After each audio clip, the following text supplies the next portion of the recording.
for reading responsibly today comes from Exodus chapter 2. And we'll get there shortly. The title of the message is Too Far, Too Fast. Too far, too fast. And I appreciate you, Brother Ron, for attempting to try to keep up with me today. I'll try to slow down and I'll look back over the corner to make sure we're on the same slide, but if not, that's okay. We'll keep going. So, question for you. What's something in your life you wish you could take back? If you had the choice, if you had the opportunity, if life afforded you a reset button, at what stage or what decision in your life would you go back and hit that button? Some of us wish that we had several reset buttons to go back and do over or take back several instances or choices that we made in our lives. I knew the story of a young couple. They were in their early 20s. A young couple who had their heart broken at a hospital. Their relationship had run the course of a lot of people in relationships. They got together, and emotionally and physically, they had gone too far, too fast. And what happened to them is what sometimes happens to other couples is the young lady ends up pregnant. So can you imagine bringing a child into that context? They're young kids. They're in their early 20s. Nobody has a job. Nobody has a college degree. Nobody has a livelihood. Nobody has a way of taking care of them or the child that they're bringing into the world. And can you imagine the stress that they're under? And the debate ensues, the debate that we've been arguing throughout Christendom. Do I keep the child? Or do I get rid of the child? And the debate and the battles ensuing back and forth in their family, and they decide to keep the child, and the stress that is associated with bringing a child into the world. A lot of you are parents. And I have two girls. One is 4, going on 24.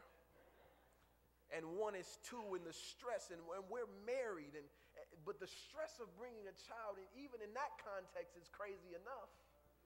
I see it on your faces as you walk into church with your kids. If you don't act right today as we go in this church. But can you imagine that feeling? And something happens, something begins to get a bit complicated. And they find themselves at the hospital, and hours pass, and the hours seem like days, and they're staring down now at their miscarried child, whom the doctors and the medical professionals say, there was nothing wrong with your child. There was nothing wrong with your child, just sometimes these things just don't work out. And can you imagine the stress of that situation? These two unmarried people budding into life, not knowing which direction that they were going in their lives. Maybe in the back of their mind, one of them or both of them said, what would have happened had we waited? What would life have been like had we not gone too far, too fast? I wonder how the central character in our story feels today. And I wonder how he felt back in his timeline. What was the stage where he sat by and said, what would life have been like if I had not gone too far, too fast? Exodus chapter 2 gives us the story of Moses. And Moses, the story of Moses is a never should have made it story. You know, we sing that song. A lot of you know that song by Marvin Sapp, Never Could Have Made It. Never would have made it without you. This is Moses' story. His story is a never should have made it story. You know the story. Some of you know the story and can preach it a lot better than I can, that Moses and the young men of his day, the Hebrew babies of his time, were destined for death. the commission came and the decree came. Every Hebrew male, we don't have time to preach the Men's Day sermon, elder, but I'll give you a part of it. Every Hebrew male is supposed to die because we know if we can get to the males, if we can destroy the males, if we can corrupt the males, if we can take males off their focus, we can destroy whole families. And some of us as men are wondering why our lives are so hard. But the key to it is that the devil is trying to get you to a point where you will not be the responsible Christian man he has called you to be. And when you don't do that, your whole family suffers. I'll speak from experience. So Egypt says if we destroy the men, the Hebrew men, we can take down the whole nation. Because if I can destroy the men of Cottage Chapel,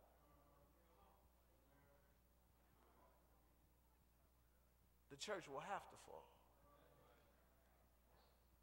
And some of us come from situations where we were not supposed to survive. You look at your life and you look at the things that have happened to you, sickness or growing up or the hardship that you experienced as a child, and those things, it's set up under normal circumstances, under human circumstances, under logical circumstances. You are not supposed to be alive. But the Bible says his mother placed him in an ark. We don't have time today.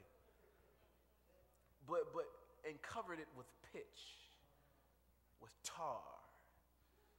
I've been to Trinidad, where my wife is from, where the repository of the tar pits are.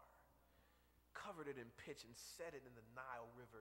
And it makes no sense for her to set her son, her child, in the Nile River,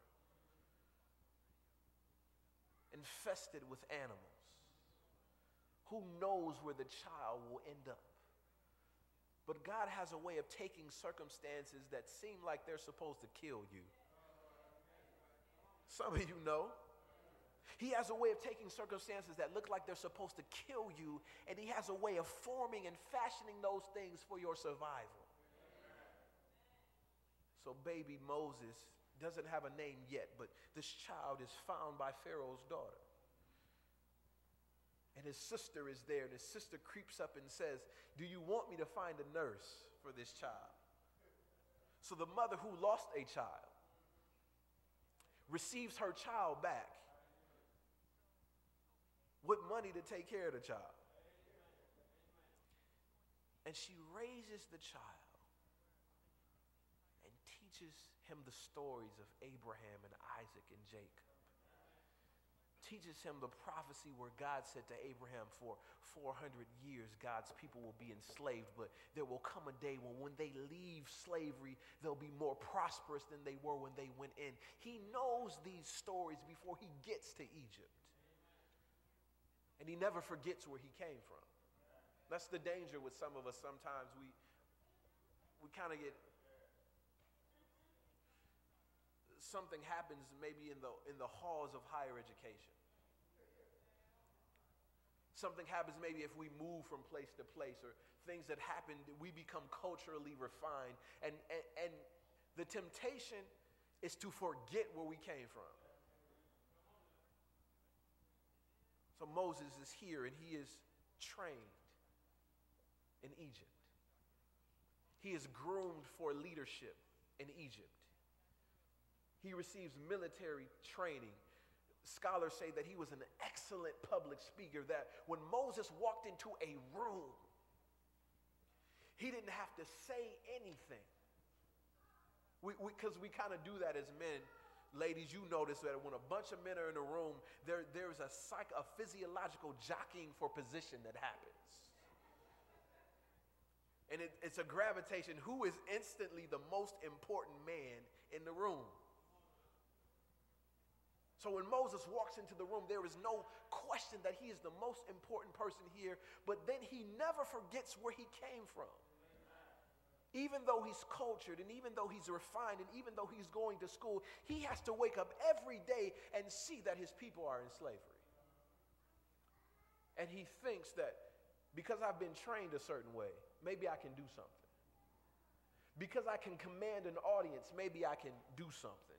Because I have military experience, because I'm in a certain bracket of social capital, I can do something. And it says in Exodus chapter 2, verse 11, now it came to pass in those days when Moses was what?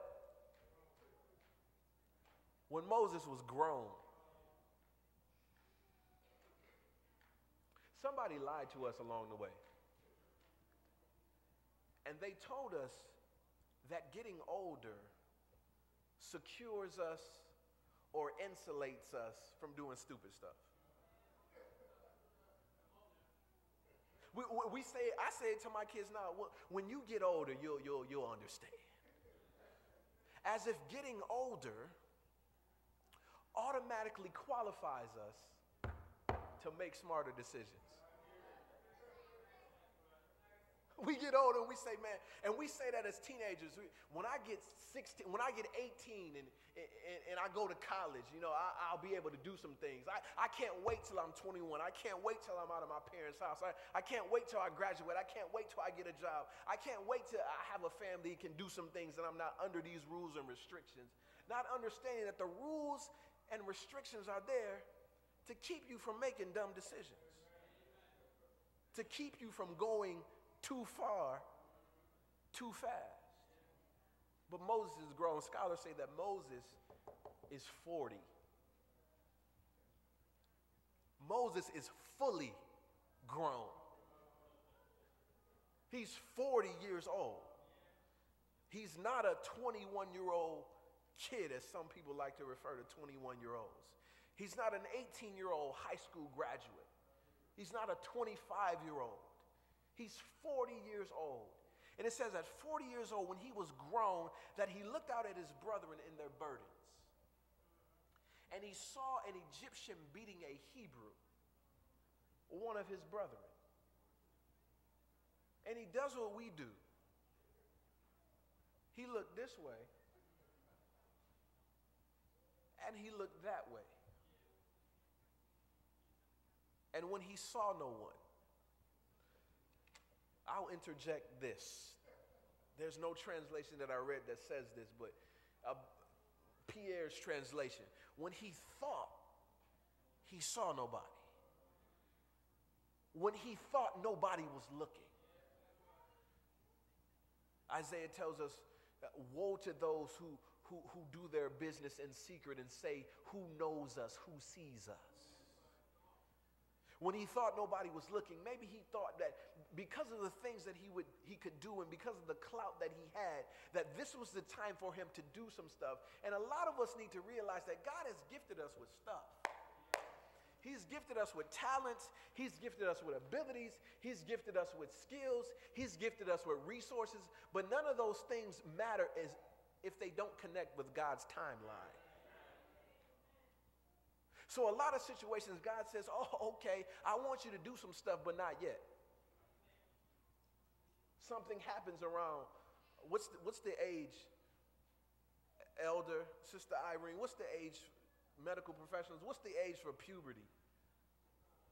10, 12, somewhere around there. You're 10 and 12 and 14 and 16, and you're starting to stretch out, and you're starting to bud, and you're starting to grow, and you're starting to form into your shapeliness of a man or a woman, and people are beginning to look, and other people your age are beginning to look and say, man, there's something going on here. God is gifting you with a certain physical attribute that would be good for certain activities. And God says, yes, they are good for certain activities, but not yet. So we run the risk. I know there are kids in the room, so I'm trying to be cautious, that we run the risk of going too far, too fast. God has gifted us with ways to connect with people and ways to lead people. And instead of learning the proper way to do those things, there's nothing worse than somebody who rushes into a leadership position that's not ready for it.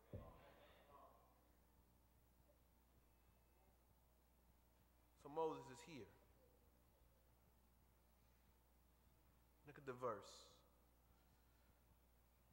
Verse 15. We'll just back up. Moses does what we do. Forget about y'all. Moses does what I do. When things don't work out the way I think they should work out, none of you guys have attitude problems. None of you have control issues. That's just the pastor's problem. When things don't work out the way that I want them to work out, I run away. He thought this was the time for him to exercise, and many people assumed already prematurely that Moses was going to be the leader of the children of Israel. He has the right lineage. He's from Hebrew background. He's trained as a military commander. He's eloquent. If there's anybody who's going to lead us, it's probably going to be Moses. But God says, yes, the people are right, but not yet. The timing is wrong. Because the right person at the wrong time is still the wrong person. We won't talk about dating this morning. We got a couple years to get all the series out. We won't talk about dating.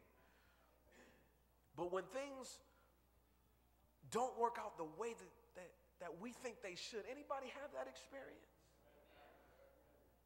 When things don't work out the way that I want them to, or the way that I imagine, or the way that I have schemed in my personal dealings with myself and written them down in my journal and Facebook posts that nobody else sees, when it doesn't work out that way, I leave. Can I tell y'all something? Getting you by yourself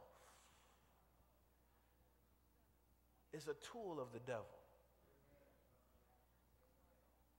Because he knows that if he gets you by yourself, he can start working on your head. And that's why the first thing that we do when we do something stupid, not y'all, it's me.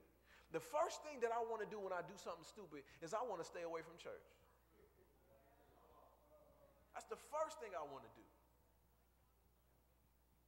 And I sit at home, or I sit by myself, and especially, man, when you skip church on a Saturday, days are long. But the first thing you want to do, you sit by yourself and you start thinking all these. Any psychologists in here? Okay, anyway, you start thinking all these crazy thoughts. Some of y'all laugh because you know what I'm talking about. And the devil gets you by yourself because he knows that if you come into a place, into a community of faith, that people are praying for you and helping you out and trying to connect with you, that you got a better chance of survival. So he tries to get you by yourself. When Moses heard, Exodus chapter 2, verse 15, when Pharaoh heard of this matter, he sought to kill Moses. But Moses fled from the face of Pharaoh and dwelt in the land of Midian. And he sat down by a well. Now the story is interesting because I always wonder what would have happened had Moses not run. There's some miracles that we will never see because we never give God an opportunity to work them out. What would have happened had Moses not run? He's already destined, he's already set up to be the leader of the children of Israel.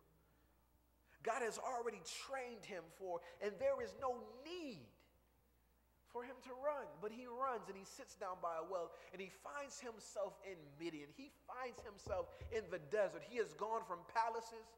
He has gone from high regard. He has gone from privilege. He has gone from incense and perfume and cologne to the desert. He has gone from everybody answering to his every whim to sheep who don't listen to nobody. He has gone from the highest seats of privilege and authority to sheep poop. Can you imagine the discrepancy and the dichotomy in his situation? And Moses has to be asking himself the question, how did I end up here? Very simply, Moses, you chose this. And we run to situations because on the outset, the situation looks better than what we would have faced. So I run to a person, or I run to a side of town, or I run to a place where I'm not supposed to be because it seems that temporarily that place is better than what I would have faced. But then the whole situation turns on us. So God says, listen, I could have worked it out if you were in Egypt, but this is what I'll do. I'll use the Midian desert and them dumb sheep to teach you some lessons that I could have taught you in Egypt. So God says to Moses, there's some things I want you to do, Moses. In these series, we're not going to preach long sermons. There's some things I want you to do, Moses. Maybe you haven't had that experience, or maybe you haven't admitted, or maybe you're in the midst of a situation where you have gone too far, too fast. And it's a difficult reality to come to terms with. So God says to Moses, look, Moses, I have already ordained you from the beginning to do this particular work. But there are some things that you're going to have to go back and do first. Ooh, I know from experience, it's so hard coming back. After you've been living a life a certain way and you fall by the wayside, the journey back is it's tough. And sometimes it's so tough that we say it's easier not to make the journey back. It's easier to stay where I am than to come back. So what do? Let's take these 3 points and let's get out of here. The first point, how do we recover?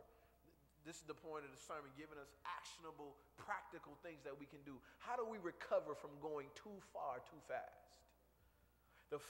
Not the first thing, but a very important thing that Moses has to do is that Moses has to go back and face the people. Exodus chapter 4 says that when he gets back to the land of Goshen and close to where the Egyptians were, verse 29, that he has to gather all the elders, all the leaders of the people, and explain to them what God has explained to them. You know how challenging that would have been for Moses? They know Moses' story. They know Moses had so much promise, that Moses helped out in Sabbath school, that maybe he played the piano, maybe he was an adventurer, maybe he did crafts after church, but something happened in Moses' life that caused him to leave God's people. You know Moses. We have Moseses in our midst, and some of us have even been in that place. You know, we whisper about Moses over potluck because everybody know what Moses went and done. We tell our children, you see Moses and his family, don't hang out with them. And then when people like Moses begin to come back, the community of faith and the congregation sometimes is so harsh. Why would it have been difficult for Moses? Exodus chapter 2 says that as he kills the Egyptian, and the next day he sees two of his brothers arguing, and he says to them, chill out, relax. And they say to him, who appointed you judge and ruler? Words that they will have to eat later. But he says, who appointed you judge and ruler? Do you intend to kill us? Do you intend to deal with us the same way you dealt with the Egyptian? Let me tell you what they did right. They were right in identifying the fact that Moses sinned. They were right in identifying that Moses had made a misstep. They were right in identifying that Moses should not have gone that direction. What did they do wrong? The way they said it. And the problem with us sometimes is that our hearts are in the right place. We're well-intentioned. But something has happened, maybe in the way that we were raised, or what has happened to us in our Christian experience, or the fact that we grew up in a family that hasn't really learned how to love people and say words of comfort, so that when we're trying to help people, it just comes out wrong. Why can't you? Why haven't you? You've been at Cottage Chapel all these years and you still ain't figured that out. We say some harsh things to people when sometimes for some of us, the things that we need to do is shut our mouths and pray that God sends somebody else with words of comfort to instruct that person. Because the wrong comment in the wrong place can lead to people who turn their back on God and never look in his direction again. But on the flip side, as you're making that journey back, you can't let those people bother you. Moses walks into the situation facing the people who have known his story, who have known where he come from, who talked about behind his back and to his face. But the only thing that mattered is that God said, Moses, you need to do this thing. And if God says, Moses, you need to be here, it does not matter. If they lift the pew up that you are sitting on, they still can't take you out to church. You got to face the people. Second thing that Moses has to do in his experience is that he has to face Egypt. And he has to face Pharaoh. Exodus chapter 5, verses 1 and 2. Afterwards, Moses and Aaron went in and told Pharaoh, "Thus says the Lord God of Israel, let my people go, that they may hold a feast to me in the wilderness." Verse 2, and Pharaoh said, "I don't know him. Who is the Lord that I should obey his voice to let Israel go?" I don't know him, and y'all ain't going nowhere. Can you imagine how difficult that would have been for Moses? Because Moses is going back to the very place where he was a celebrity. He's going back to the very place where everybody knew him as possibly the life of the party. Moses is going back to a place where he had command and he had prestige, and he has to go back there and tell them that I don't live like that anymore. And some of us, not y'all, just me, some of us are challenged because we have a good time here. And we have fellowship and we see people we haven't seen. And I know some people who have showed up today that I don't know and I should know, and I'm going to try to know you after service. We have a good time here, but when we leave here, nobody ever knows that we have been here. There is nothing that happens outwardly that suggests to people that our lifestyle is different. Moses could have slipped back into Egyptian culture, even 40 years removed, could have slipped back in. But he chooses to come from a position that I don't live this life anymore. And whatever hardship and whatever challenges and whatever discouragement it means because I have to stand on God's side, I will choose that. Hebrews chapter 11, it says, Moses choose to endure tribulation with his people than to enjoy the pleasures of sin for a season. Moses has to face the people. Moses has to face Egypt. But before Moses can do any of those things,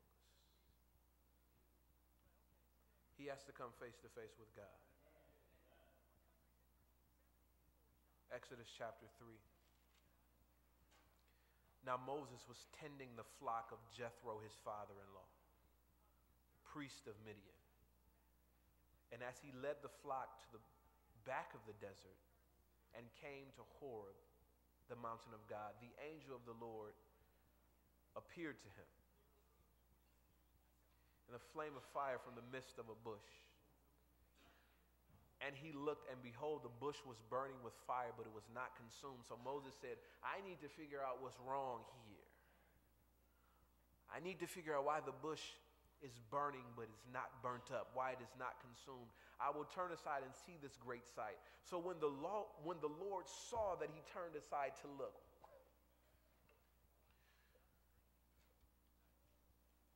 Moses first makes a decision to see what's going on. And when he makes that decision to see what's going on, God begins to speak to him in a different way. And he says in verse 5, take off your sandals. You guys have seen the Ten Commandments movie. Some of us think Moses looks like Charlton Heston. Take the sandals off your feet, Moses. For those of you who are younger don't know what I'm talking, Prince of Egypt movie. For the place you're standing is holy ground. And Moses is face to face with something now, with a familiar feeling. This is what my imagination suggests. He's face to face with a familiar feeling because Moses is uncertain. Moses doesn't know what to do. And back when Moses was uncertain and didn't know what to do, Moses ran. 40 years ago, Moses ran. So Moses here is back at an uncertain decision, and he has to make a choice. Do I run again? Do I hide again? Do I pretend like I never heard God in the first place? Moses chooses to listen to God.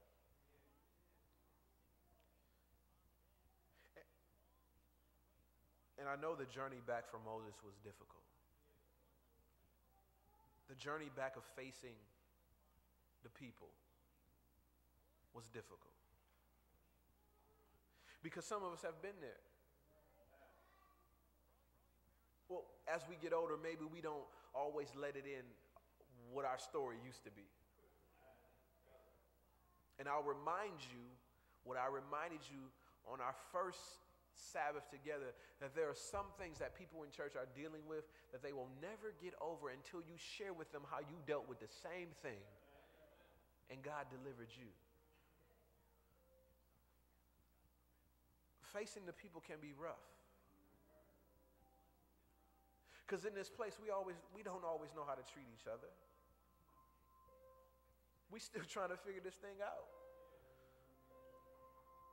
And sometimes our going too far too fast is even in sharing the gospel. We have an experience with God and he does something for us, and we're in a rush just to kind of take the gospel and kind of jam it down people's throats. We talked about it in Sabbath school this morning, that learning the language of the people and learning their concerns. But sometimes we go too far too fast. Sometimes the life choices that we have made, and we look around us and we're like, man, how did I end up here? And I don't want to go home because I know my mom's going to say something. I don't want to go home because I know my father is going to say something, or my grandparents are going to say something. I don't want to go back to Cottage Chapel because I know the elder or the pastor or the deacon, they're going to say it. They're going to ask me where I've been and what I've been doing. I don't want to face that, so I'd rather just hang out here. Yeah, it's horrible out here. It's difficult out here, but I'd rather face out here than to go back there. It must have been extremely hard for Moses. It was difficult for Moses to face the life he used to live and see the people he used to hang out with and say, I don't roll like that no more. But before Moses could do that, he has to first choose to face God. And he's having this conversation with God. God is saying, listen, I want to send you to Egypt. And Moses is looking for every excuse. He says, God, don't you know where I've been? God, don't you know what I used to be? I used to have so much promise. I used to have so much potential. God, I used to be virtuous and pure, but I'm not that anymore. And God says, shut up, Moses. That's not important. The thing that's important, Moses, is that I am that I am. I'm the God of Abraham. I'm the God of Isaac. I'm the God of Jacob. I'm the God that's bigger than Pharaoh. I'm the God who orchestrated your safety as your ark floated down the Nile River. I am the God who orchestrated you to be educated in the halls of Egypt and have the military understanding in the lay of the desert so that when you lead these people out, you will do what I've called you to do. Moses, I know. How do you recover from going too far, too fast? You listen to the voice of God. And God will heal. God will restore. This murderer, this coward, the Bible says that there was never a prophet that arose that was great as the prophet Moses, the person who ran away. How do I know that God heals? How do I know that God restores? Because the person staring down in the hospital room at the miscarried child is me. And my wife and I, before we were married, had gone too far, too fast. But every time I look at my wedding pictures, I know that God restores. Every time I look at my two girls, I know that God restores. And the same thing is open to all of us if we listen to the voice of God.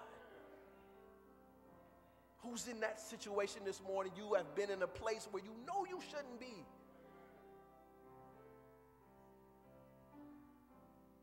And every time you think about making the journey back, the only thing that you can think about are the people. They're going to say something about me. They're going to talk about me. They're going to say they want me with them, but they're not going to invite me over. They're going to see me in church and not want to sit next to me. And you keep replaying, the devil's got you by yourself, and you keep replaying that over and over again in your head. God says, listen, before you get to the people, before you get to confronting your old lifestyle, come face to face with me. And once you come face to face with me, there's nothing that the people can say. There is nothing that Egypt can do. The journey back is going to be difficult. Yes, it will be. But if you stay connected with me, I will see you through.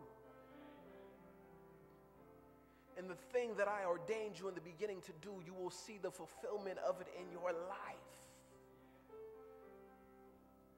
You dropped out of school several times. God is saying, listen, graduation day, you will see that I restore. Failed relationships several times. God says on your wedding day, you will see that I restore. Jacked up family members as you're leading your family and bringing your personal family to the altar of God every day, and you see your children eventually grow up, God will say, you will see that I restore. And truthfully, some of us may not see it on earth. Some of us may not see it on earth. But God says there will come a day when I crack the sky. 1 Thessalonians said, we will not prevent those who have already fallen asleep in the grave, but they will go up first and we will meet them in the air. And God will say, you will see that I restore.